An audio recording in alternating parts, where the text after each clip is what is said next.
Fellow Falcoholics, what is up? Welcome to the Falcons vs. Jets NFL Week 13 postgame show here on the Falcoholic Live. I'm your host, Kevin Knight at Falcoholic Kevin, joined by my co-host today. He's Jordan Watkins at Big75. Fella, Jordan, big dub for the Falcons today. Dominant performance by the defense. The offense didn't really show up, but luckily the defense had a heroic effort in them to smother the Tim Boyle and then Trevor Siemian-led Jets. Really should have had a defensive touchdown there at the end to really ice this away. They got robbed out of that, but still made the plays to make it happen, so that's good. Yeah, so a couple of things here. First and foremost, whenever you play on the road, you just want to get out with a win, which they did. When there are nasty elements, which, looked like for the most of the game, it was pretty rainy and dreary. You want to get out there with a win, and it's going to be a low-scoring game, especially against that defense. So, no, kudos to the Falcons. Look, most important thing happened. One of the things with it, again, we got to see what the injury updates are going to be. I hope Nate Landman's okay. It looked like he was standing right there with his helmet ready to go back in. So I think he was – maybe we avoided something there. Again, a guy had 2 ACL tears in college, you get nervous when they hold a knee. So yep. Hopefully he's going to be all right. Obviously I think it's pretty obvious. AJ Terrell, concussion. Yeah. And again, like I said, I'm someone, I had a lot of concussions, or a fair share of my concussions in my playing career, and you just never know how those are going to heal and recover. No. So I'm hoping the best for him. And, I was looking at that tweet from Torrey McElhaney, talking about, Jeff Okudah got his foot stuck in the ground. I mean, I can go on and on about the turf at MetLife. Yep. Right. We talked about it. We talked about it earlier this week. Yeah. Yeah. It's been taking bodies for years, but someone did tell me that they showed that Jeff was celebrating on the sideline after. So maybe that's a good sign that hopefully could have avoided something bad, which is good. And, to close this whole little soliloquy that I'm doing right now, one thing that I'm really tired of, and this is around not even just this game, it's around the NFL and just pro sports in general. I am tired of not seeing enough done for horrible officiating crews and horrible officials individually. Yeah. There's no reason in 2023 Angel Hernandez should still be calling Major League Baseball games. There's no reason that Scott Foster should be calling games like Chris Paul's in the NBA. If it is a personal thing, which Chris Paul referred to, there's got to be something done about that officiating crew today. And I would be telling you this if I was a Jets fan. I'd be telling this it went as a both Falcons ways. fan. I'd be telling you this as a third party. That was a horrific officiated game. Yeah. And I say that in terms of not even just, hey, this call is a call, this call isn't a call. It was, where's the consistency? If you're going to set the precedent of this is a PI or this isn't a PI, you can't then all of a sudden layered on the game go against that, right? And I think we all know, especially with the challenge system that's in place, you let plays go through. Mm-hmm. So when that ball, when Richie Grant comes in and you get that fumble, you let that play go, because worst case scenario, you know what? If it wasn't a fumble, guess what you can do? You can bring it right back to the spot on the challenge. You cannot do that, though, the other way around. No. So just overall for both teams, like I said, I got to say, there's got to be more done to hold officials accountable in pro sports in general, because that was ridiculous. Yeah, that's a touchdown off the board, because there was nobody catching him, and he continued to run it, even though it didn't matter because they called the play dead. And, it's brutal for that to happen, and we're going to get into that too, because that was far from the only officiating mistake. That was definitely the one that took obvious points off the board, but far from the only mistake in this game. So before we dive into that particular rat's nest, let's get a quick word from our sponsor, betonline.ag. Guys, the holiday season is off and rolling with the NFL in full stride and the NBA and NHL hitting mid-season form. BetOnline is your #1 destination for all your sports wagering info, with up-to-the-minute sports wagering news, odds, trends, and predictions. BetOnline is the top spot for everything pro and amateur sports, and not just the big four. BetOnline has info available at your fingertips with both desktop and mobile access at any time for almost any sport that is played, from MMA to international soccer. Whatever you could think of, guys, BetOnline's probably got it. So what are you waiting for? Head to that website, betonline.ag, today, and remember to use our promo code BELIEVE, that's BLEAV, for your 50% welcome bonus on your first deposit. BetOnline, where the game starts. real quick. Got a couple of early donations here I want to get to because we're trying not to get underwater on these because they come in fast and furious, and we appreciate that. Absolutely. First of all. But we got Latiman95 with the $2. What's up, man? Thank you. He says, as an anti-offense fan, this game was fantastic. Yeah, if you're a defensive guy, you probably actually enjoyed this one a fair amount. I loved it. Yeah. I loved it.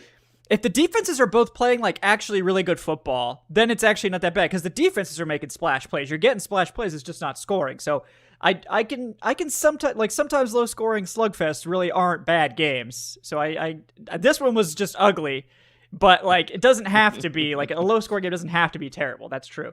We got Raymond with the $2. First place. F the Saints. Absolutely.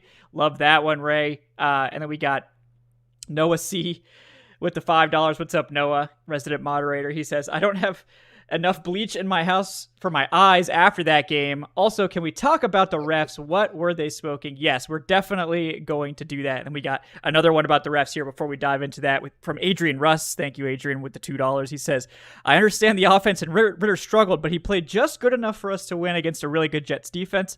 I agree. I mean, Ritter didn't make a lot of egregious mistakes in this one. I thought the overall game plan was kind of questionable, but no interceptions, got bailed out. Yes, at most would have had the one int. Shout out to that elite defense. Jordan was also spot on with the bad refs. Yeah. So let's talk more about the officiating. You mentioned it. There was like one drive in the game where they called like 6 penalties. Most of them were pretty ticky-tack calls, like not great. And it was the Falcons were benefiting on that one.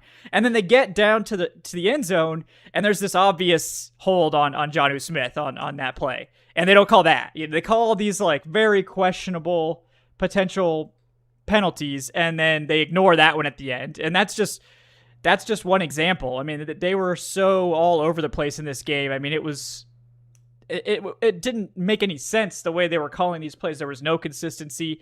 It seemed like they were just kind of making it up as they went, and that's terrible for the fans. It's terrible football to watch too.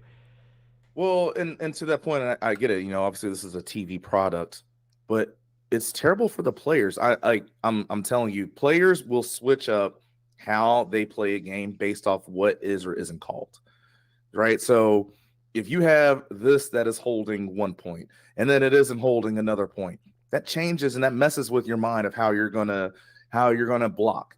If this is PI one play, then it's not PI the next play. That changes how you cover. And now, and especially, I'll put it this way for the Falcons, since obviously we're covering the Falcons here, right? We know our corners, when they're at their best, they like to be physical. So if you're telling me, though, this one PI call is saying, well, we can't be that physical today, or actually I'll change it the other way around. The first PI call saying, well, okay, we can get away with a little something today. Then the second call you get is now it's saying, no, we can't be physical today. What are you supposed to do? Right. So that's what I'm saying. Like, it's one thing of just being bad, but it's another thing to be inconsistent and bad. And again, for both sides of the ball, both teams, they were very inconsistent and they were very bad. Yeah, it's just frustrating to watch. I mean, I know Jets fans were really pissed off. Also, like everyone was mad. Like, I mean, it was bad. It was very poorly officiated, top to bottom, and it went both ways. Like it wasn't like the refs were favoring somebody and you could yell at them. It was just like they just weren't seeing the game right, and that's the frustrating thing. They were just bad.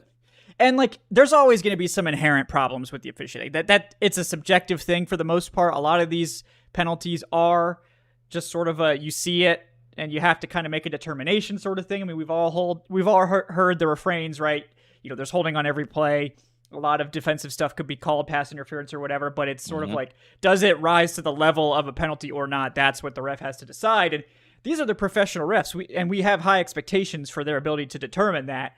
And this isn't like high school where it's like, okay, like maybe like the expectations are a little bit lower, but sometimes high school games are officiated better than the NFL. It seems like. I mean, I think the NFL just really overthinks it a lot of the time. I mean, we see these ridiculous catch rules. We see the way they've litigated, the roughing the passer to make it this just like disastrous penalty that is so difficult to evaluate properly, where it's like pretty much any normal sack could probably be roughing the passer. Like the rule book is partially to blame, but man, like it was rough out there today watching these referees. No, like I said, it was just terrible. And I mean, yes, I get it. There's a lot of subjectivity, but even in that subjectivity, there is some objectivity that has to be there. And that's what was missing today in some of those situations and some of those calls, right? So look, I mean, again, when you talk about roughing the passer, look, I get mad at roughing the passer more than anybody else. I'm always going to yell about it, scream about it when I see certain things get put up there.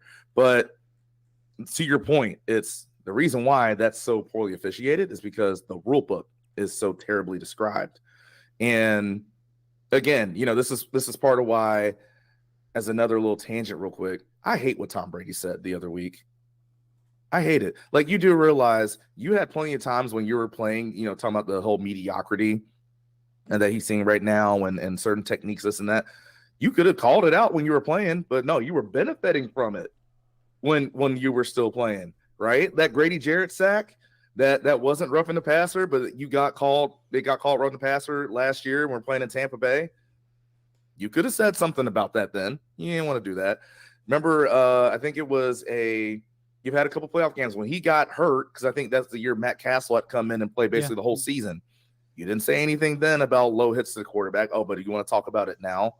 That's why I didn't like it, right? But, of course, when certain injuries happen to certain guys, that's when the rule book changes and this and that and the other goes on. But that's why, roughing the passer, I get it. That's a hard one to call. And I'm not saying that just for the officials. I'm saying it for how they have it in the rule book now. But there were just some things in this game. It had nothing to do with what it is in the rule book. It had everything to do with that was just a terrible officiating crew. Yeah, it's ugly stuff there. But we got Adnan Ikic joining us now. He's at Say Which Way. Adnan, welcome to the show. How you doing today? Doing well. Team has pulled themselves. Man, I'm dark. Team has pulled Adnan coming to us from the realm of darkness. Yes. That would have been if we lost. You would be coming from the realm of darkness. Yeah. Oh yeah. I would have talked about how massive the universe is and how none of this matters. Yeah, no, the team has sort of, saved its season the last couple of weeks. Like, the tone right now is much different than it was heading into that bye week, as is natural. Because in 2 short weeks, this team has gone from nearly dead in the water to now in pole position in the NFC South after the Lions hung on to beat the New Orleans Saints. This team is a game ahead of both the Saints and the Tampa Bay Buccaneers, who, if they win today, which it's still not a given, even though it is the Panthers. It is the Panthers. And you have all the tiebreakers. So I'm feeling good right now. I'm feeling like we will see a playoff game at the Benz this season, and I know I may be looking forward a bit too much, but you guys said we could if we beat the Jets.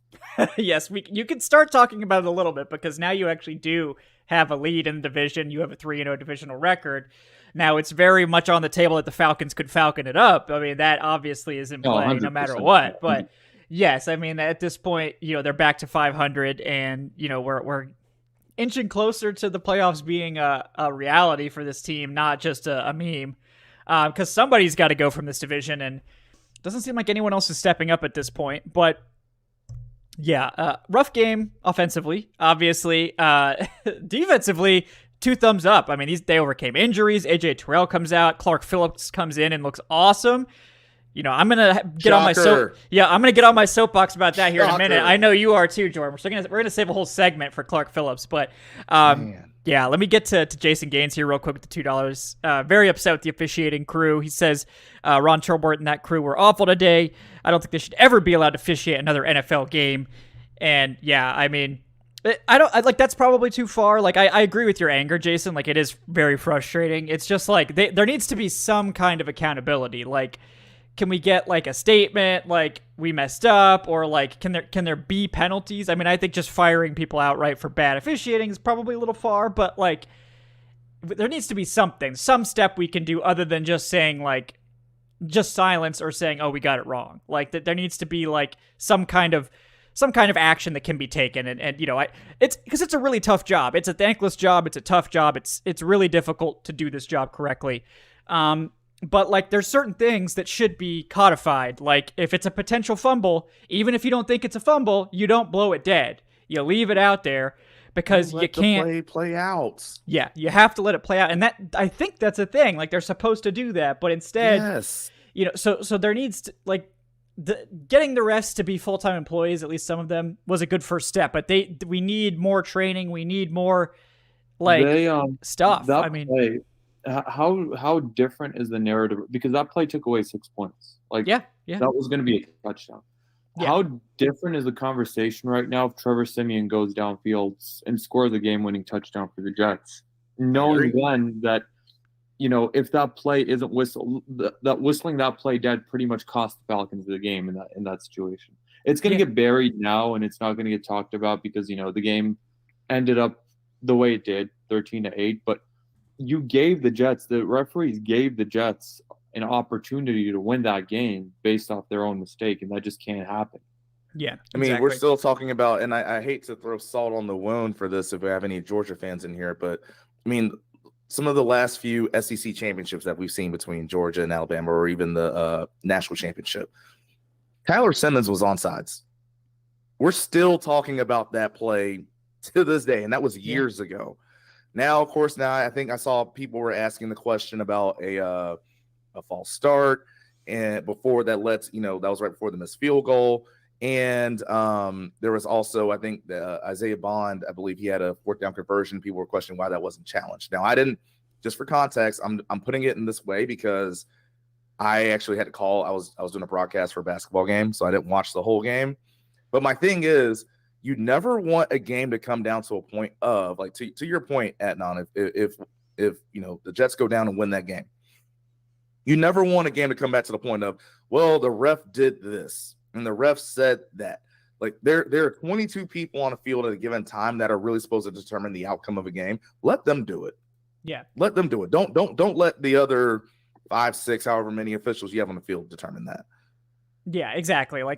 I think especially in those crucial situations, the ref should try to be as hands-off as possible unless it's an egregious foul. Like, if it's a ticky-tack PI at the end of a game on a Hail Mary, you don't throw that flag. And to their credit, they typically don't. Like, if there's people jumping around in the end zone, they typically don't call anything down there unless it's like they tackled the guy and didn't even give him a chance. To their credit, they typically, I think, do a good job with that. But there are so many instances of it doesn't get that far where it's like the refs change the game with that one play, but it's the little things that add up too across the course of a game. And this game was a big example of that, where you don't get that fumble call right. You force the Falcons to have to challenge it, which, like, first of all, it was not even close to obvious that it was an incomplete pass. Like, I mean, from my live viewing, I was like, I think that's a fumble. Now, I wasn't sure. I was like, we're probably going to get this reviewed. But, like... Oh, I was pointing at the ball right away. Yeah. It's like, I don't know who could have possibly had... Because whoever thought they had the right angle to see that was an incomplete pass was wrong because they were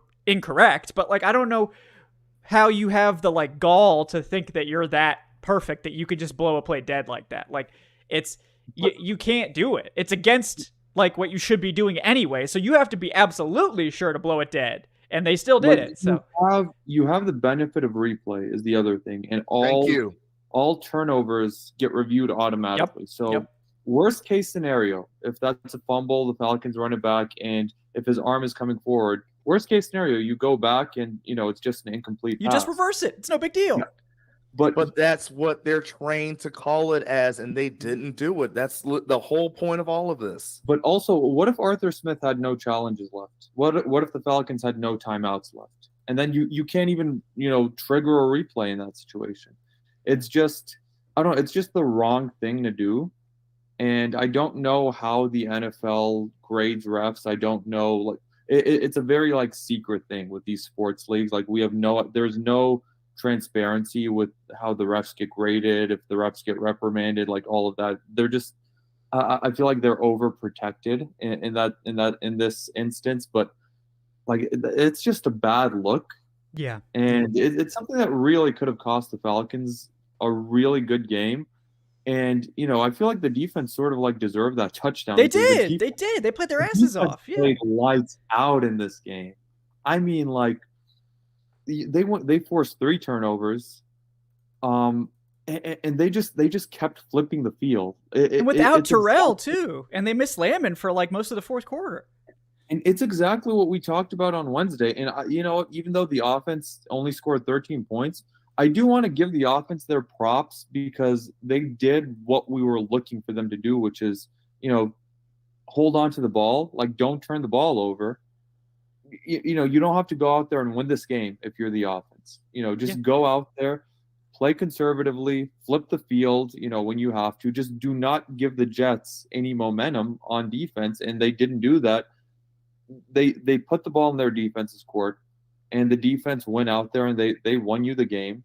And the offense, did just enough of what they needed to do without giving the ball away, without shooting themselves in the foot. And it's not pretty. It's an ugly win, but sometimes you need that. Like we're not sitting here from this privileged point of view of, oh, well, the Falcons didn't win this game like beautifully enough. Like, these aren't the fucking Chiefs of the past few years. This team will take wins any way they can get them. And this is the first time since week 2 that they've won back-to-back games. Yeah, it's an ugly, rainy day in New York. The Jets defense is very, very good. We saw Quinnen Williams blow up our D-line in force of safety earlier in this game. And, just you come out of there hopefully with no major injuries, and you come out of there in first place. Move on with the season, 6-6. Thumbs up for this performance. I agree to an extent. And the reason why I say that, so, even with some of the plays that you mentioned, first off, where Quinnen Williams was lined up on that play, look, I get it. We got a lot of people that are not high on Drew Dalman. I understand it.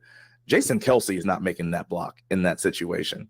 That's a stretch play. He's lined up as a 2-eye on the guard. He has no help, no punch or anything from Bergeron. So actually, there's anyone we want to get mad at, potentially. It could be Bert. Like, was he supposed to help there or not? Again, I don't know. But there was literally nothing that we could do on that play. And I thought it was a terrible call from the get-go. I also, and I've been yelling about this for weeks now, can we please stop with as much stretch and outside zone as we have been calling? We don't need it. Like, they're so good running inside. They don't need to do all this outside zone. We love praising and lauding Tyler Algier for his determination to get downhill as fast as possible. And I agree. He does it really well. Yes. Again, I have seen when it works for Bijan too. You don't have to call outside zone and stretch just only for Bijan Robinson. No, he's great running inside. But we went back to that whole tendency of, depending on who's in the backfield, I think I know what run play might be called. We went back to that today. After we were praising the run scheme and the run game for how it looked last week, we went right back to some of those same tendencies that have gotten us in problems in weeks past. And with that again too, it's while we're now, like I said, we're talking about the offense, we're talking about the play calling.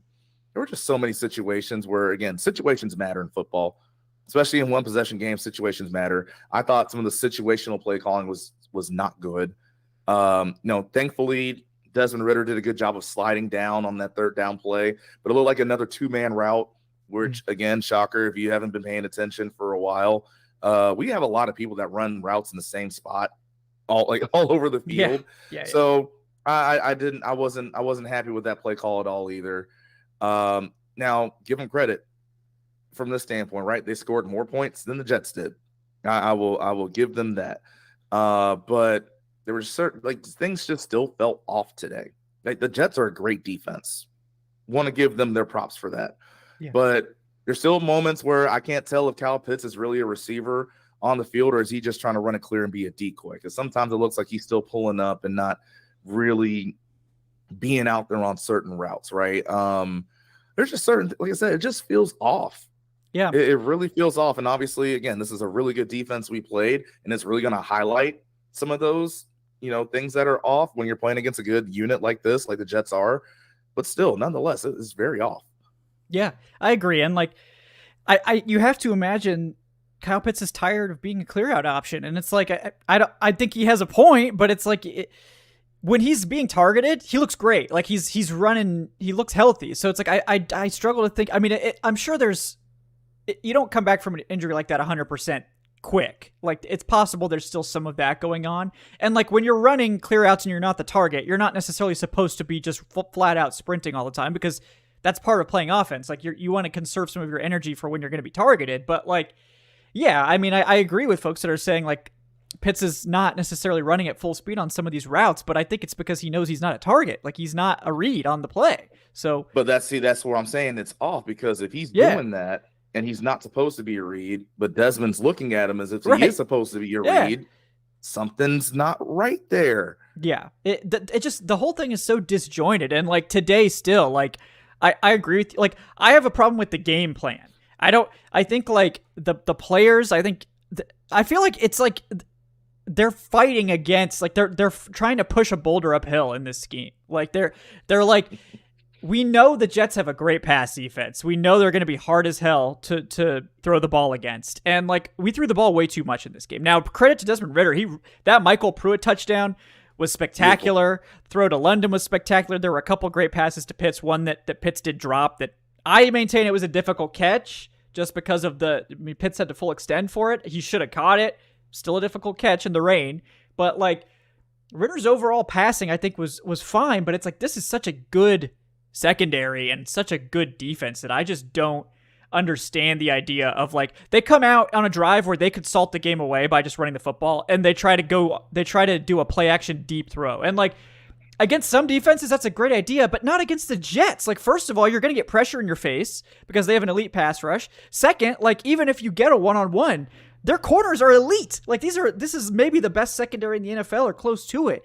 You really want to test these corners when you just need to run clock? Like, this is an ugly ass game. Like, all you need to do is just run as much clock as you can and try to get this clock to zero and run the ball, because when you've had success, you've run the ball. And instead it's like, when you go for the passes early, and like you can't just run the ball 100% of the time. I'm not saying that, but like they're putting themselves behind the 8 ball. Like, and this offense can't overcome it. They can't do it. Like, if they don't get yardage on first down, they're in big trouble every time that happens, which is ridiculous because a lot of times you're going to get an incompletion if you throw on first down. But like, man, it's just hella ugly watching this offense. And I feel like the scheme is not helping. I didn't like the game plan. I didn't like trying to run outside zone against this Jets defense. Like, that's where they're strong. Like, this Jets, like Quinnen Williams is great, but he can't play all the time. And like their other interior guys outside of Quinnen Williams are a big weakness because Al Woods is out. He was their run stuffer. They don't have any more guys on the interior that could stop the run. And we're just wasting Bijan carries, having him try to outrun these linebackers, which are two of the best linebackers in the NFL against the run, trying to have Bijan outrun these guys to the outside. It's not going to happen, and it didn't happen very often. But guess what? Every time they tried to run inside zone or tried to run some power stuff up the middle, there was space. But they weren't giving Bijan these carries, like, and then no offense to Cordarrelle Patterson, because I think he's doing his best out there, and I don't have a problem with Cordarrelle Patterson, but like there was that third down run where it was an outside zone play, and they give it to Patterson, and he just doesn't have the speed to beat these linebackers out there. Bijan, and he almost did, like it was a shoestring tackle to get him down, but Bijan gets that no problem. Bijan gets that no, so it's like if you want to do it, you just take him off the field anyway. You guys know I have a beef with this offense big time. At least we saw Kyle Pitts targeted, and he did like make some plays, obviously. But it's just, man, like I just don't understand how Bijan's only getting 13 carries in this game. Where this should have been a game where you're getting like 40 plus carries against this Jets defense, and Bijan's getting less than 15 carries. It's just, I can't understand the thought process behind that game plan. I just can't. I mean, technically 18, but yeah. Was it 18? Okay, yeah. Yeah, but okay. Yeah, the run game was 2.6 yards per carry overall. I mean, part of that is what you guys were saying, just playing sort of into the Jets' strengths. Passing game, 100 yards. Passing, 104 yards. I think they count taking sacks away from like the passing yards overall in the NFL. But I don't know. I'm fine with the conservative game plan overall of how they went into this, of just, all right, let's let the Jets sort of shoot themselves in the foot, where let's just not do anything catastrophic. Yeah. And I think this is one of those. Well, this is one of the few games where I didn't see anything really catastrophic from Desmond Ritter. No, like normally it's like almost every week, Desmond Ritter is good for one play that's just like, all right, like, what are you doing here? But he didn't do that this game. He played. It was a smart football game. I feel like this is the game. This was the game to be conservative in, and I really liked kicking the field goal right before the half. Yep. The more aggressive option would have been, all right, let's go for the touchdown. Let's run one more play. In this sort of game against the elements, against a team that is probably has the worst quarterback situation in the NFL, you just take the points. That's what they did, and shout out to the defense, 4 sacks. Special shout out to Bud Dupree. He forced 2 fumbles in this game. Arnold Ebiketie, he finished. Bud Dupree finally finished. Yeah. yeah. I was telling that to I was watching the game with one of my friends. He's a Jets fan, and I was telling him, like, the big thing Bud Dupree's been known for this year is just not completing the play, not completing the sacks, but did a great job of that today. Really happy to see Ebiketie get his 4th sack in the last 4 games. Yeah, something like that. Arnold Ebiketie's coming on a little bit. Telling you when he decides to go. I'm telling you, I loved what I saw from the defense. Shorthanded. And yes, the Jets quarterbacks overthrew some passes. Jesse Bates got another pick. I don't know what Tim Boyle was doing on that. He was just staring down his wide receiver. That was bad. Yeah.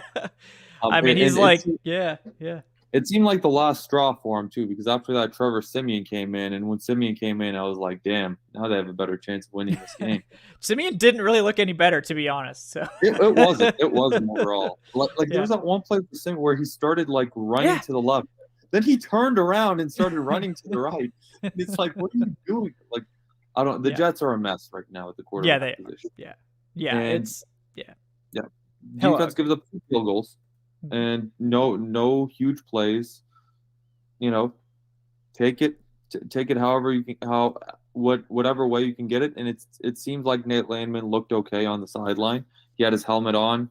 I think he may be okay for next week. Hopefully AJ Terrell clears concussion protocol going into next week. If it is a concussion, it certainly looked like it.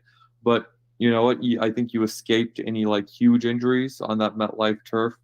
And this was a game it's never straightforward playing this Jets defense, even though their offense is really bad, because that defense, I respect the hell out of that. Jets defense. They're damn good. Yeah, they are. Especially in the rain.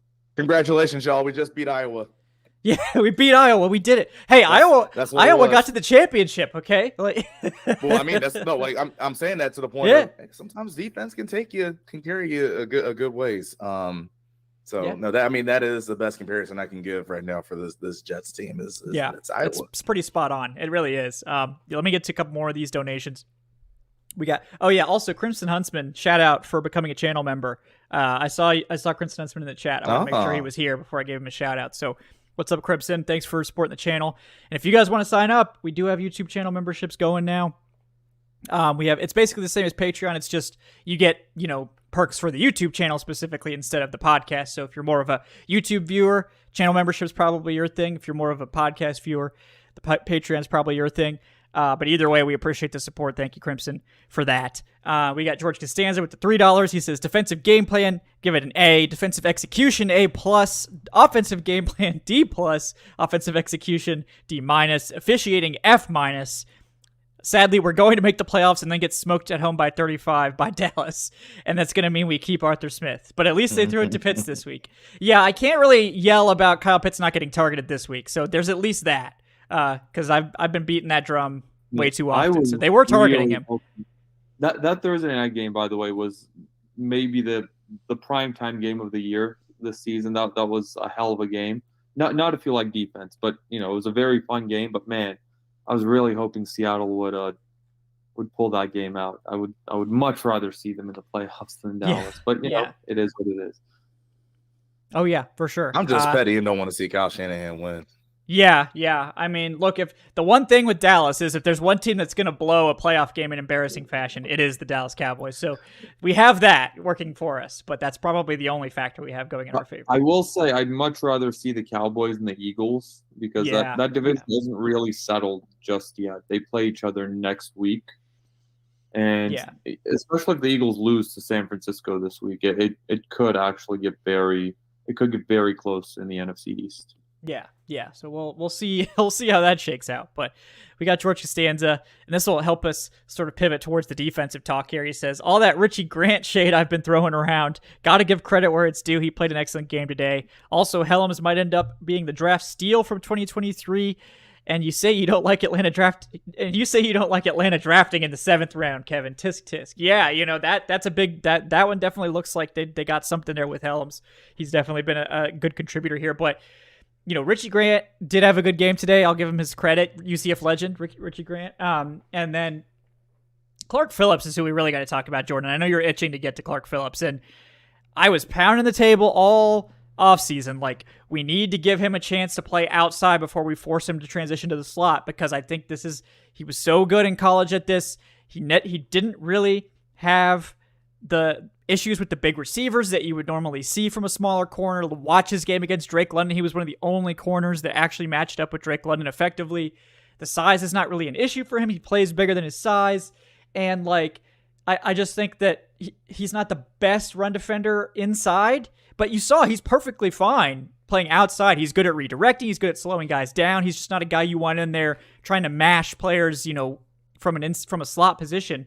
And what do you know, Jordan? Clark Phillips plays outside, looks fantastic. How do you feel about that revelation? Because apparently we were the only ones that knew about this before the season. Not shocked. Yeah. That's the best way I can put it. And obviously, if I had to give a game ball, I'd give it to Clark Phillips for this game. But the thing for me is there really is something to be said of, you have to go into a game, and especially obviously, as we know, defense was at a premium in this game. And there's not that drop off of, oh, this is a guy that they're targeting. They see there's a replacement in. They couldn't do that. Now, to your point, Kevin, and we talked about before, when he went against Drake London in that Pac-12 championship game, he is a good outside corner. He got all those pick sixes and those interceptions because he is a good outside corner. So that's why I wasn't surprised. And I look at our defensive back room this year compared to where we were in the spot last year, right? And again, love the guy. I really am not trying to say anything against him, but it really is a difference of, we have to go to Clark Phillips this year versus we were going to Cornell Armstrong last I knew year. Carl Armstrong was going to catch the strike. Like I said, I feel bad because I'm not it's not his fault. No, you know what I'm saying? But that's again, it just shows you how different that room is, and just the whole defensive room really is from a year ago. Now, again, I really do hope that Nate Landman's going to be okay, because that was really one of the injuries I was even more afraid of. Yeah. But again, like I said, I saw him right there on the sideline. Helmet was on, he was ready to go. So I think he's going to be good. But yeah, man, look, Clark Phillips is a dude. I've always known he was a dude. He was a dude. We were screaming to people that he was a dude, and he showed today that he's a dude. Yeah. It's just, I'm a dude, man, you're a dude, she's a dude, we're all dudes. We're all dudes here, yeah. Guys being dudes here on the Falcoholic Live. But yeah, I just can't believe it took this long to give him a shot outside. I get thinking that he needs to be a slot in the NFL. You look at his build, you look at his talent, he's so smart, he's so instinctive, you think he can be a playmaker on the inside. But that size also works against him against the run, whereas I think he's a solid run defender. He's more of a redirected slow guy than he is a physical tackler. D. Alford, I think, is that guy you can see is that physical tackler despite the size disadvantage. And it's nothing against Clark Phillips. Most corners aren't good run defenders. I mean, that's just, it is what it is. But Sure. You could see he was doing exactly what he needed to do. He doesn't need to bring the guy down immediately. He doesn't need to deliver a physical hit. He just needs to get his hands on him, slow him down, string him out towards the sideline, and wait for those reinforcements to arrive. And he did that over and over and over again because he's an outside corner. He knows how to play outside corner. He doesn't know how to play slot because he never played it. He played 100 snaps of slot his entire college career. So I'm shocked, Jordan, that the man who played slot at a All-American level for multiple seasons has been good, or played outside at an All-American level for all these seasons. I'm shocked to see that he's actually a very competent and good outside corner. And we saw what he could be in this game because his counterpart is playing on the other side of the field. It's DJ Reed. That's Clark Phillips. DJ Reed and Clark Phillips, very similar players. I'll give DJ Reed the credit. DJ Reed's probably a better run defender at this stage, but and DJ Reed's a great player also. So Clark Phillips needs to reach that level first. And to be fair, also, DJ Reed is one of the only corners at that size that's been successful outside. But I think Clark Phillips is that level talent. And I'm so, Ryan Nielsen, Jerry Gray, you get your flowers because it looked like you were going to pigeonhole this guy into the slot because he was small. And he needed to come in. Terrell went down, and you could have gone back to Trey Flowers, who we've seen. He's a really good run defender. He's okay in coverage. The Jets receivers outside of Garrett Wilson don't really scare you. They didn't go back to Trey Flowers. They went to Clark Phillips. They gave him a chance. And I hope this is a sign of the future because he's earned his opportunity to play. And he nailed it. He crushed it. I don't know what more you could have wanted to see from him. He checked every box for me in this game. And it's not like he had to play against Garrett Wilson too. This isn't like he was going up against bombs all game, that the Jets were going after him, and he did a great job. So just happy to see that from him, and happy to see him play outside, because that to me is still where he is. That's where he needs to play. And it's not that he can't, I think his future is probably that versatile inside-outside guy. I understand wanting to get him trained up to play the slot too. But in his rookie season, I think it was a tall order to ask him to be comfortable playing the slot. And I'm so glad he got an opportunity to show that actually he is a really good corner. Wow, who would have thunk it? No, I mean, you're 100% spot on. And before we pivot, however we want to go with this, I want to say this too about the secondary. Even at this point in the year, we got, what is it? I think 5 games left now. If Jesse Bates isn't a first-team All-Pro player, someone's doing their job wrong, or a lot of people are doing their job wrong. I just want to say that. I want to say it now. Yeah. No. Safety. You cannot go for it. You cannot point me to a single safety that's better than Jesse Bates is right now in the NFL. Not one.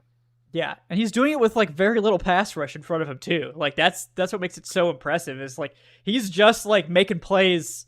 It's not forced. They're not forcing these quarterbacks into mistakes typically. It's Bates having to go out there and figure out what's going on, decipher it, and get in the way of the ball, and he's doing a great job. Adnan, talk to us about Jesse Bates. I mean, once again, another great performance this week. I mean, it feels like you gave Jesse Bates top 5 safety money, or was it top 3 safety money over the offseason? Something like and that, it feels like a bargain. It feels like you underpaid him, because I mean, we were all excited about Jesse Bates. That's a name that we were talking about for months leading up to the show, or leading up to that signing. And, we all got really excited when we saw him and his agent getting dinner with the Falcons players that his agent also represented a few nights before. And, when we got that Schefter bomb that, the Falcons are signing Jesse Bates, we're like, this is the biggest signing since Alex Mack. And it turned out to be exactly that. I would put this as one of the 3 biggest free agent signings in Atlanta Falcons history. It's going to get to that point, but especially at the time of the signing, the high impact, big name. And those signings are, of course, Michael Turner, Alex Mack, and now Jesse Bates. And he has John Abraham in there. Yep. I agree. Yeah. I mean, the Falcons had some pretty good ones through the 2000s. What can I say? Matt Bryant also. Yeah.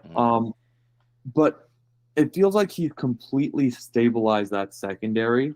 Not that the secondary was, terrible last year, but I feel like it's a completely different mindset when you have a guy who is playing at an all-pro level, who can sort of erase mistakes that's playing right next to you. And we saw the same thing with Alex Mack on the offensive line. Alex Mack was a monster in his own right as a center, but he also made things, a lot easier for Chris Chester right next to him. He made things a lot easier for Andy Levitri right next to him. He made things easier for the entire unit as a whole, because it's all right, one of our best players on the field is right here, standing right next to me. He's going to do his job. He's going to help me do my job. And, full props to Jesse Bates. He's gone above and beyond. He's been even better than I expected him to be. I talked on Wednesday about that Ed Reed level pick 6 against the New Orleans Saints. You do not win. You don't win that Saints game without Jesse Bates. Like you just don't win that game. Yeah. And I shudder to think about where the Falcons would be right now had they not made that signing. I mean, we'd be talking about top 5 draft pick right now if you don't sign Jesse Bates. At minimum, they for sure have 2 more losses. Yeah. I agree. At minimum, they lose that game against New Orleans. To your point, they also might lose game 1 to Carolina. Yeah, maybe. And I mean, it's like he's just such a difference maker, and I like the way you phrased it with the eraser thing, because that's absolutely what he is, and that's what a great safety can do for your defense. And I hope Richie Grant can build on this game. He's just been so up and down, and teams definitely target him in man coverage, and maybe he's just a third safety. Who knows? But they need that. If they can get that difference maker next to Bates, that's what turns a good secondary into an elite secondary. When you have those interchangeable safeties that you can't like target one or the other in man coverage and all this. And so I do wonder how big of an emphasis it'll be. We'll see how Grant finishes out the season. Hellams definitely looks like a guy that can be your third safety. But like, I do wonder if getting that impact player next to Bates is a priority in the draft, probably more so than free agency, just because they already spent a lot on Bates. So they're probably not looking to give a huge contract at safety, but could you go get somebody on day 2 if somebody really good falls? A lot of times you do see those good safeties fall. We'll see how things shake out with that Jaguars pick, because if you get that second instead of a third, maybe that gives you the opportunity to go BPA with one of those picks. Ridley's been balling, so with Ridley balling, that makes every great game Ridley has makes that second round pick much more likely. And the third round pick is almost assured at this point, almost. And I just want to make one more point about Bates. Even we just talked about the on the field stuff. That's not even considering his off the field impact. I mean, remember they said leading up to game 1, he's the one that was getting the entire secondary, together to do that extra film study together. Like he has, he's been great in the locker room, an absolute captain out there. And I can't say enough good things about that signing. And the Falcons will have a lot of money to make a lot more impact signings this coming off season, and that's going to be a very exciting time.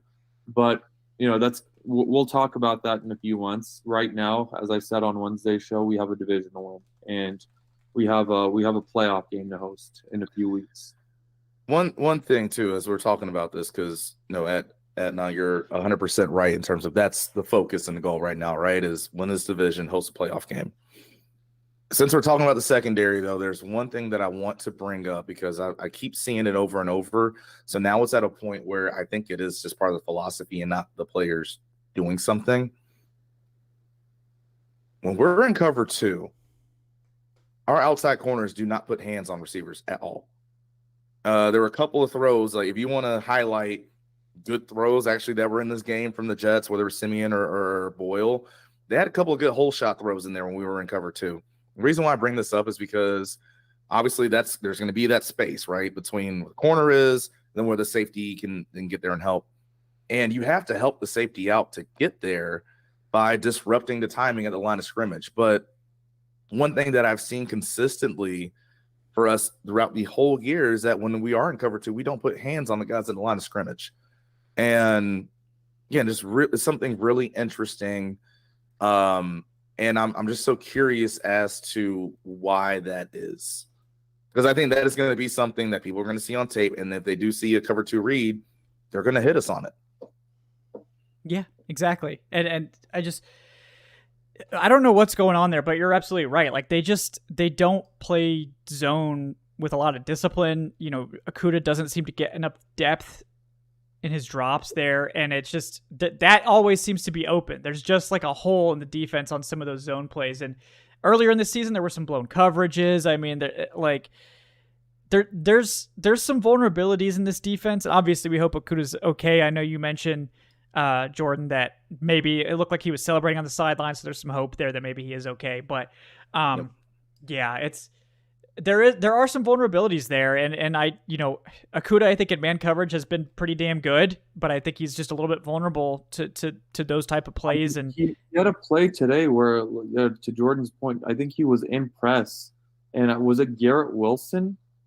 I don't know if it was Garrett Wilson or another receiver who just like ran right by him, and he was just like wide open down the sideline. And Okudah was complaining about how there was no safety help coming over.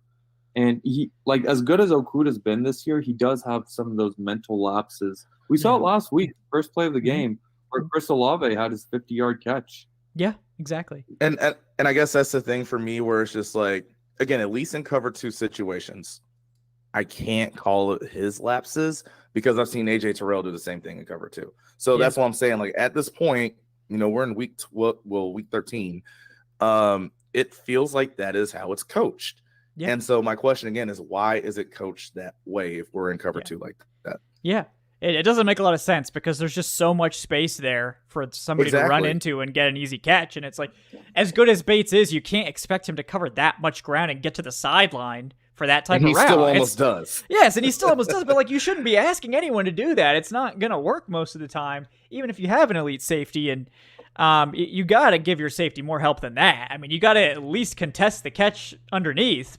Like, you can't just give somebody 10 yards of free space to just go up and make a catch. So that has been one consistent weakness in this defense is I think they're just sloppy in zone sometimes. They don't play with great technique. And it's, again, to your point, like it seems like a coaching thing because it's not just one player making these mistakes. They're routinely having these coverage breakdowns in cover 2 and other zone situations. So it's frustrating, but again, it's like a lot of moving parts in this defense. It is like, this is a new scheme they're implementing. I think people saw how well they played early and just kind of forgot that this is a completely new defensive scheme getting implemented and a lot of new moving pieces in here. Like they overperformed early. They came down. They really regressed during that 3-game losing streak, and they're starting to stabilize a little bit more now. Hopefully, Nate Landman is healthy because if they lose him, they don't really have any more linebackers like that.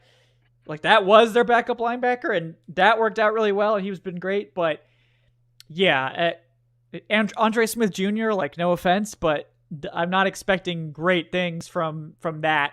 So they may have to go look for more linebacker help on the market. But, hopefully Landman's okay. Like you guys said, he did have his helmet back on. It looked like he wasn't like pained moving on the sideline. So hopefully just a bruise, and he was able to get back to it. It could still mean some missed time, but as long as it's not season ending. And I know we've talked about a lot his injury history with the knees. Really want to make sure that's not something serious there, because it would really suck to see him have a setback like that when he's finally getting an opportunity to play after having that problem in college. So definitely hoping for the best for Landman, and it seems maybe slightly more positive than it initially looked. He seemed okay. Like he had the helmet on. He was. It looked like he was even looking like he wanted to maybe even go into the game, but you don't let him back in, not on that turf, not in this rain, like not when the defense had been locking in at that point. So it was a good decision by the defense, but I think he'll be okay. Yeah, I think so too. And then just overall too with the defense, I got to say this, and I'm gonna try my best to not get emotional because I saw a pass rush that closed the game out. I saw an Atlanta Falcons pass rush close a game out, y'all. I know. Beautiful stuff. Absolutely beautiful. It was beautiful. These are happy tears. We've been asking for years. Yep. And don't get me wrong, I'm not all of a sudden going to sit here and say my opinion in terms of that room has changed. But the fact that they showed up, right? And again, we talk about, we've said this for a few weeks now in terms of, hey, here's some of the injuries that offensive lines have that, we're going to go against. We got to win. Yeah. And it still hasn't been there consistently. So again, this is a bad offensive line for the Jets. And when it mattered, right? Lorenzo Carter gets home. Obviously, we saw the strip sack that Richie Grant had on a blitz. And Arnold Ebiketie gets home. Like, seeing dudes get home, Bud Dupree got home. I think Calais Campbell got a sack. So seeing guys get home in big time situations like that to close out a game, it was just, I felt like the SpongeBob episode where, like he wanted to sing for a little bit and he finally goes back to the grill and everyone's looking through the window. It's like, that's what we've been waiting for. That's what it felt like. So it was good to see the pass rush close the game out. Yeah. Good to see that. I mean, yeah. How different is the narrative if Bud Dupree can actually like take Josh Dobbs to the ground against the Vikings on that 4th down right now. Right. Like, you know, you're sitting here at 7-5 because that was the end of the game right there. But, Yep. you know, Katie going upfield shoulder against Kyler Murray. Yep. Yeah. Hopefully this game was a sign of, you know, things to come for both Dupree and Ebiketie. And Ebiketie's been good for the past couple of weeks. And, you know, hopefully he continues building on this, because this is, you know, these types of performances, this is huge for his confidence as a young player, especially someone who wasn't really playing very much to start the season. So, you know, hopefully we can, well, you know, we can salvage something with this pass rush down the stretch of this season. Mm-hmm. Yeah, I agree. And it's nice to see Ebiketie come on. I believe he has a sack in 4 straight games, and we've been waiting for that. And again, this is like not all that surprising, because pass rushers frequently don't have great rookie seasons. It's usually kind of an anomaly when they do. It can take time. A lot of guys hit their stride in their 3rd season. So this is year 2 for Ebiketie, and hopefully this is a sign that he is starting to come on. And he's mostly a designated pass rusher for this defense, but if he could be this productive on limited snaps, I mean, that's a great sign. So definitely enjoying that. You know, they still do need that impact edge rusher. They need that number 1 guy that doesn't have to leave the field, that, you know, can play early downs and late downs, you know, that sort of stuff. They're still searching for that. They don't have that guy on the roster, but if Ebiketie can be a really good designated pass rusher, rotational guy like a Hassan Reddick for them, that's still a massive boost over what they did have. And Lorenzo Carter, to his credit, I think has been a solid rotational guy too, you know, getting some pressure here and there and just playing smart football. So that's definitely been a plus. Let me get to a couple more donations here as we wrap up our talk on today's show. We got Jason Gaines with the $2. He says, on the Pat McAfee show this week, Pat needs to ask Arthur Smith, why are you calling halfback stretch on your 2-yard line? That play resulted in a safety. Happy that the Falcons won today, especially since ex-Aints linebacker Jonathan Vilma was calling the game for Fox. Yeah, and Vilma was definitely getting a little upset with the Falcons winning this game at the end of this one. Definitely not. Vilma, bro. Yeah, I mean, Like, he hasn't always been like that. Like, it's weird. Stop letting yeah. him call our games. Like, stop. Yeah. Like, he clearly has a disdain for the Falcons, which I'm not saying is like he's an ex-Saint. Like, you know, hate the Falcons all you want, but don't. I don't want to have to listen to it. Like, he's clearly like in this boat of like rooting for the Saints to win the division, which is natural, but stop letting him call our games. They keep like specifically putting him on Falcons games, and I actually think Vilma is typically a pretty decent announcer. It's just like, don't put him on Falcons games. It's just like, if it's Falcons Saints, sure. Like, if you want like to rev up the rivalry, whatever, that's fine. But like, I just don't get like that they seem to have this emphasis on putting Vilma on Falcons games, and he just doesn't seem to like it. So it's a little bit weird. But we got PV signing up as a new channel member. What's up, PV? Welcome to the channel. Appreciate your support, man. Thank you so much for that. We got Corey Carter with the $2. He says, I respectfully, humbly say that we can run the table. And like, you've seen the schedule, Corey. They can run the table. Corey, it's not that hard. Like, it's really Corey, not that hard. I like it. Call your shot. I like it. You know, next week, the Bucks at home. If you beat the Bucks next week, they're dead in the water regarding this division. Like, they'll have to win out and hope the Falcons lose out at that point. Yeah, and then, I mean, you know, and they have no linebackers, and one of their backup linebackers is out of the game today. Yeah, like they're struggling against the Panthers. It's 7-3 right now against Carolina. Yeah. You know what? The most frustrating thing about what Corey says, we all know he's not wrong. They really can run the table in terms of the rest of this regular season. Now, do I think it's going to happen? I don't know. I still need to see more from the Falcons to like actually make me trust that would happen. But I think again, go ahead. I'm saying I would not bet on the Falcons running the table. Like, there's going to be a maddening loss down the stretch somewhere. But again, that's the thing, right? It would be a maddening loss, which again, that's the point of he's right. Of it very well could happen and should happen. But again, with this team, as we know, consistently inconsistent. Yeah, exactly. And what if it happens? What if it happens? Like, what if? How good are we feeling going into that Cowboys game if it happens? 11-6. I mean, do not. Look, you get it depends on how they look. Division. It depends on how they look. Yeah. Everything else for me is free candy. You make it to the division and win the playoffs.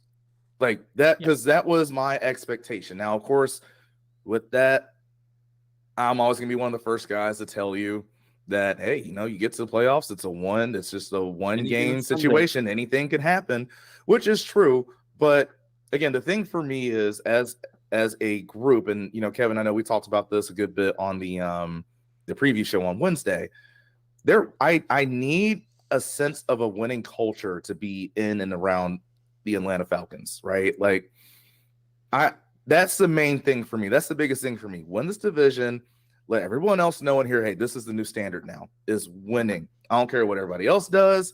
I don't care what the other 3 teams in the division do.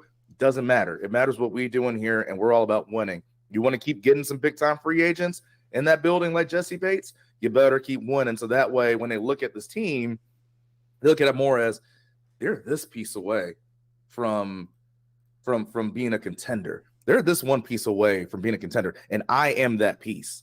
That's the start of the window you want to start getting to with this team. So just make the playoffs, right? Like make the playoffs, win this division. And then after that, I'm gravy with whatever else happens. And the other thing about this division, and yes, like there's no excuse to not win this division this year. If you don't win this division this year, you need to go find a new head coach. The other thing about it is this division next year is also going to be very weak outside of the Falcons. Like the New Orleans Saints are going to be in cap hell. Well, I know the Saints can cover their ears and yell, Mickey Loomis, like Loomis, not economics, all they want. Like it that has been affecting. Like the dead cap has been affecting them the past few years. They have been losing talent because of it, and it's going to affect them again. Like this offseason, the Bucks. I don't know what direction the Bucks are going to go in. Like I don't expect the Bucks to be a really good team next year. Panthers look like a disaster with really bad ownership right now. Yeah. So I mean, this division is open for you to really to just look competent. Just don't shoot yourself in the foot, and this division is going to be up for grabs for a while right now. Yeah, like it could be a pretty solid era, but it has to start this season. Like it has to start with these next few games, and if you do blow it these next few games, then how are you going to trust this team at all next year, no matter what the circumstances are? Yeah, no, that's a good point. And you look at the schedule upcoming, and the Falcons, obviously they get Tampa Bay and then they're at Carolina. So those are probably, if you're going to win, if you want to make sure to win 2 of the next 4, it needs to be those 2, because at that point you'll be 5-0 in the division, which basically means you're going to win any divisional tiebreaker against anybody in this division. So they need to try to win those 2 games. And if they beat the Bucks, obviously they'll be favored to win both of those games. Also, you just need one. If you beat the Bucks next year, you'll have the tiebreaker over everyone. The Saints have the Saints lost 2 or 3 division games? I'll check on it. I think they've lost 2 with the Falcons and Bucks.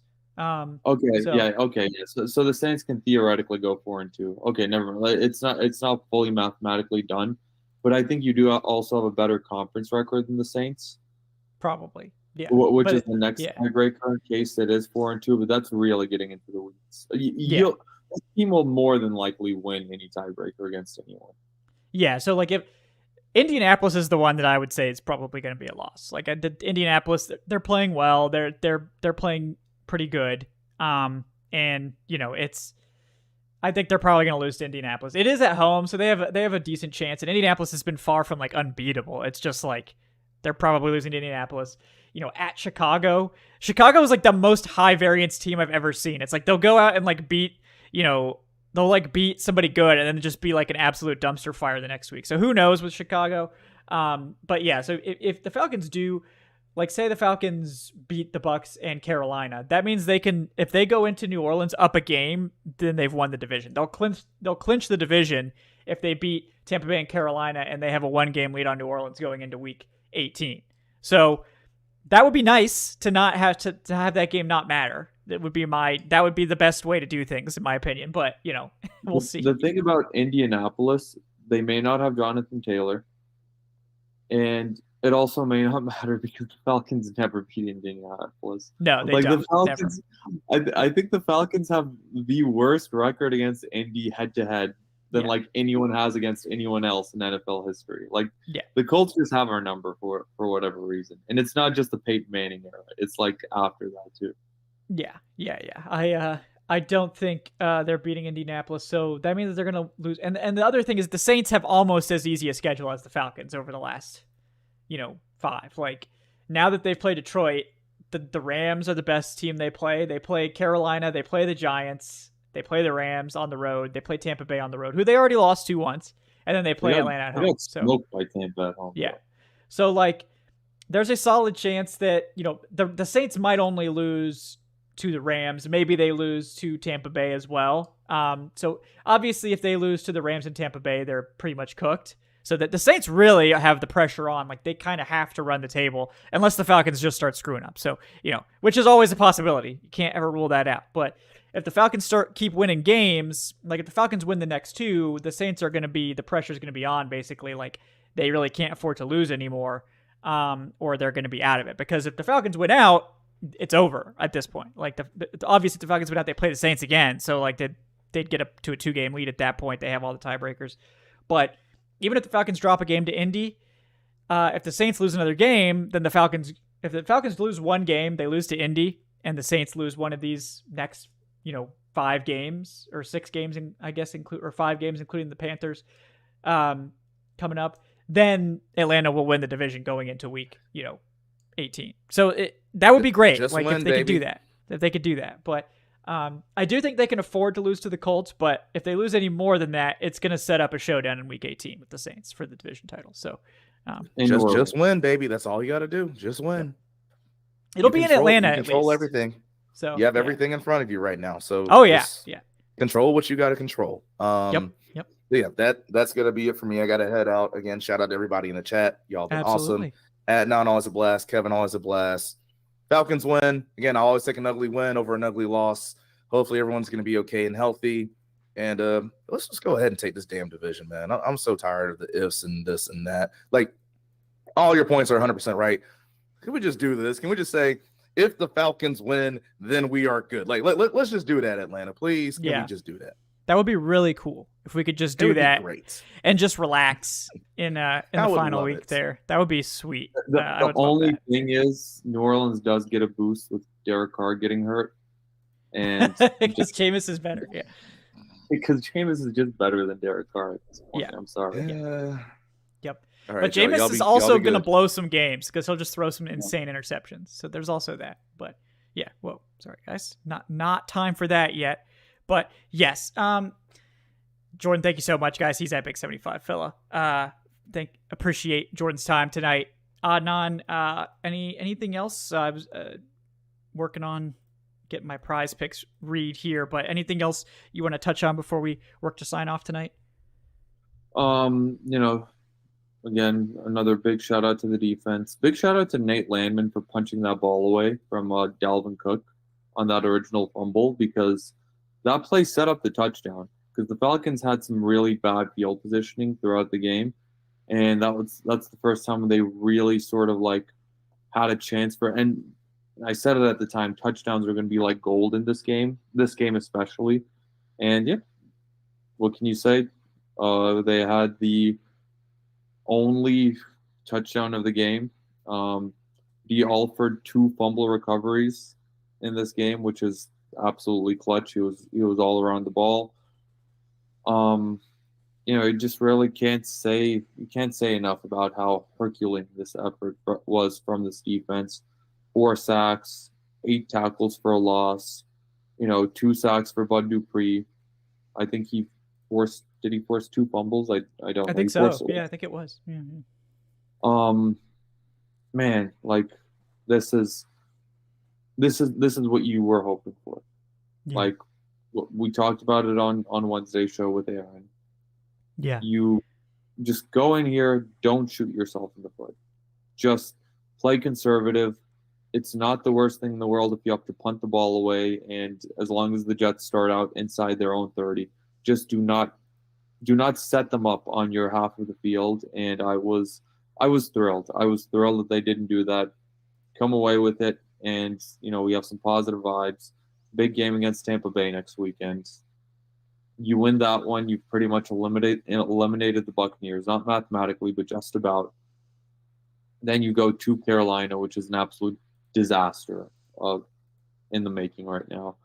So, also big shout out to the Detroit Lions for hanging on, because now the Falcons have a game advantage and the tiebreaker over the Saints.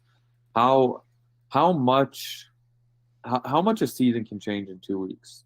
Yeah. Like from 4-6 to 6-6 right now for the Falcons. It is night and day, because we didn't talk about the draft at all on the show. We didn't talk about, the next head coach at all on the show. Like we did. Yeah, we did not. It just feels so nice to be talking about actual playoff scenarios moving forward. Yeah. Right now they're in the driver's seat, obviously, and they have, over the next 2 games, we'll sort of know if they're going to remain in the driver's seat, because if they blow that game to the Bucs, then obviously they're no longer in a driver's seat.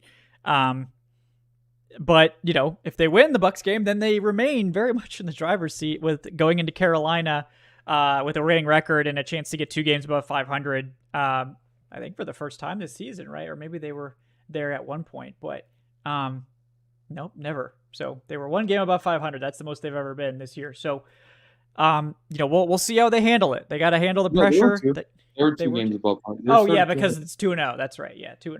Other than the 2-0 start, haven't.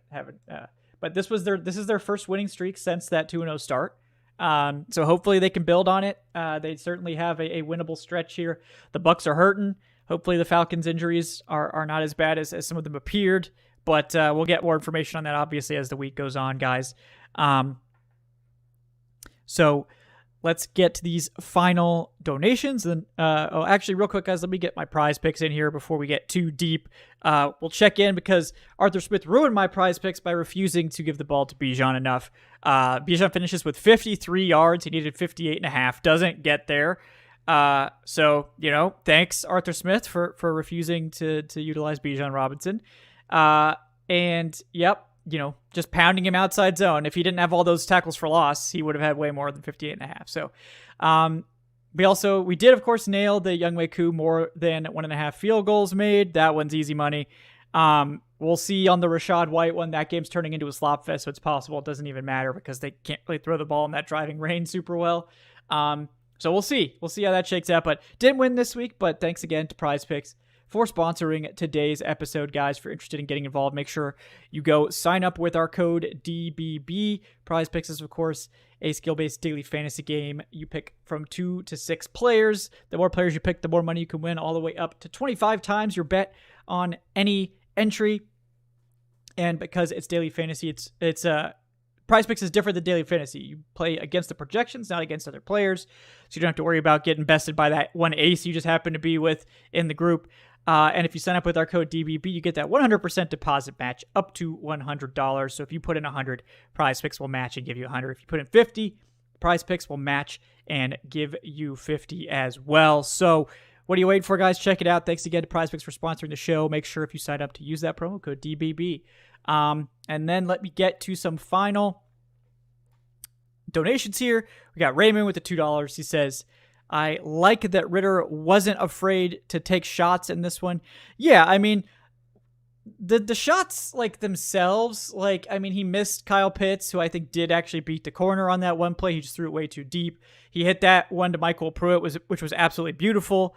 I think Ritter taking shots, a lot of times he does actually do pretty well with those types of throws. It's just, this is not the game I would have really emphasized it in, because this Jets secondary is so good and so good at playmaking.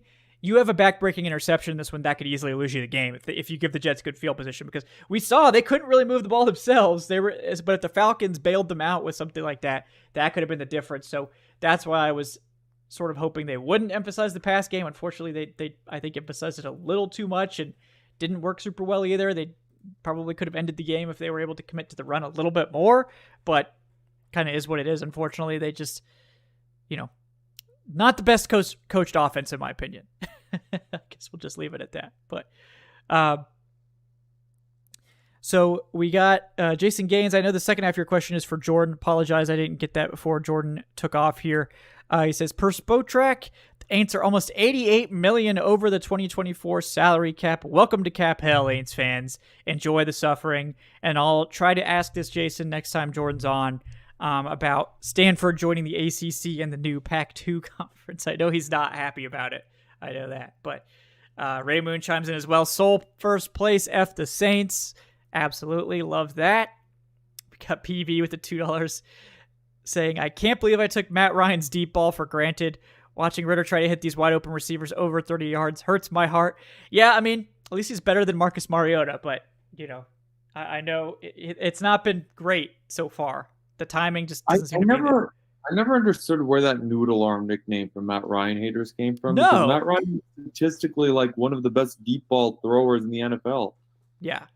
Very bizarre. Like, I mean, he didn't have a cannon, but he was accurate. So like, you can't ever please anyone, you know, it's just kind of how it is in this game. But, we also got, Brandon with the $2 saying, there's 2 games away from you, the 2 games away from Kevin and I meeting in the fantasy playoffs. Let's go Falcons. Yeah. I think I'm set. Except in going. Am I winning? Got to check it out. Yeah. No. I need to check it if I'm winning this week. Yeah. Need a big dub in my dynasty league. That's for sure. But we will see how that goes. But yeah, looking forward to the fantasy playoffs as well. I started the Falcons defense in all of my leagues, so I was extra pissed off about that. Yeah. Oof. About missing that fumble DTD. Yeah, that would have been very clutch. Obviously in the Falcons fantasy leagues, everyone picked up the Falcons defense pretty quick, so everyone was on that one, I think. But yeah, still a good performance, but could have been elite if they had managed to get that. Yeah, Adnan, anything else you want to add before we sign off tonight? Congratulations to Jake Matthews. He broke Jeff Van Note's record for most consecutive starts in Atlanta Falcons history. This was his 156th. Big shout out to the great Jeff Van Note, who was maybe the most underrated center of all time because he played for the Falcons during an era when the Falcons weren't very good. Guy who arguably should be in the Hall of Fame, just like many other Atlanta Falcons, you know, legends of the past who have been screwed over because, you know, they didn't play for the Packers or, you know, or one of these legacy teams. But yeah, huge shout out to Jake Matthews. It runs in the family. His father, Bruce, I think has the 5th most consecutive games played in the NFL back for the Oilers. I think it was like a 14-year streak. But, you know, Jake Matthews is an absolute metronome of consistency for the Falcons since they drafted him. The last time he did not start at left tackle for the Falcons was week 2 of his rookie season in 2014 against the Tampa Bay Buccaneers. That was after he hurt his leg against the Saints in his first ever game. He missed that week 2 game, and the last Atlanta Falcon to line up at left tackle, not named Jake Matthews, here's a piece of trivia, was Gabe Carimi. Oh man, so, Gabe Carimi, that's a deep cut. There's a blast from the past right there. But from week 3 of 2014 on, Jake Matthews has lined up as the starting left tackle for the Falcons in every single game, and it's 2023, so that's very impressive no matter how you swing it. Yeah. No, I just biggest props to Jake Matthews' model of consistency. Just give people don't like. I feel like people don't appreciate Jake Matthews. Like, look around the league at the disasters taking place at left tackle throughout the league. The Falcons haven't had to deal with that since 2013. I mean, it's or 2014, I believe, right? Or was it 2013? Now I'm getting all mixed up. 2013 was the last time they did have to deal with it. Yeah, that's right. So like, then they drafted him in 2014. That's right, because that 2013 season was maybe the worst season of offensive line play I've ever seen. But shout out to Lamar Holmes. Yep. Oh my God. Yeah. Lamar Holmes, by the way, in that game where Karimi lined up at left tackle, Lamar Holmes was the starting right tackle. That's right. So, you know, another deep cut, Lamar Holmes. Another deep cut. Oh God. Well, Yeah, good for Jake. Appreciate him so much. We're gonna miss him big time when he's gone. So here's to several more great years of Jake Matthews in Atlanta. But guys, thank you so much for hanging out with us here on this Falcons vs. Jets Week 13 post-game show. Please like, subscribe if you haven't done so already on the YouTube channel. If you're listening to the podcast after the fact, leave that 5-star review on your podcast platform of choice. Check out the community Discord server. Check out the channel memberships. Check out the Patreon if you're interested in supporting the show, getting some exclusive perks. If you play World of Warcraft Season of Discovery, we've got a couple Falcons folks playing a guild on the Wild Growth server. So check us out there if you're interested in dipping your feet into an ancient game with a new twist. It's pretty fun. It's good. You know, I'm a super nerd, so if you want to get exposed to that side of me, there you go. You can do so. We take all skill levels. If you want to, we'll coach you up. You know, unlike the Falcons, they're not coaching anybody up. We'll coach you up. So, but yeah, just a little plug there. But guys, thank you so much for joining us today. Fun week. George asks what we're drinking tonight. He's drinking a Leinenhugel's Berry Weiss in Wisconsin. I was drinking a grapefruit and nectarine vodka here because I ran out of beer. Adnan, what you got? Is it just a water night? I was actually just rushing to get to the show. I was rushing home, so I didn't really grab anything. So, sorry to disappoint George, but I had to get here. I had to get here quick. Yeah. I admire the dedication. Didn't even grab a drink, which we have a lot of takes. So, there's a lot of takes. Sometimes it's good to refresh, but I appreciate the dedication from Adnan here, not wasting a single second to get on the airwaves. But yeah, guys, thank you so much for joining us. We really appreciate you. We will talk to you guys early in the week when I'm joined by Jordan once again for Trench Talk, breaking down this performance. Probably have a lot of nice things to say about the defense, less so about the offense. And yeah, guys, we'll see you then. Thanks so much for joining us. Falcons 6-6. We're back to 500. Let's see if we can keep this train rolling into the playoffs for the first time since 2017. Please, just I want to get there. Like, I don't even remember what it's like to be in the playoffs. I don't even care if they get waxed. I just want to get there and just remember what the postseason even feels like for this team. So our last playoff memory is Keanu Neal kneeling the ball up and Julio Jones not coming down with it on the fade route. So. Yep, let's create a new. I don't care what it is. Let's create a new terrible memory. At least we can just wipe that out of our memory. That would be perfect. But guys, thank you so much. We'll talk to you next time here on the Falcoholic Live, folks. Have a great night.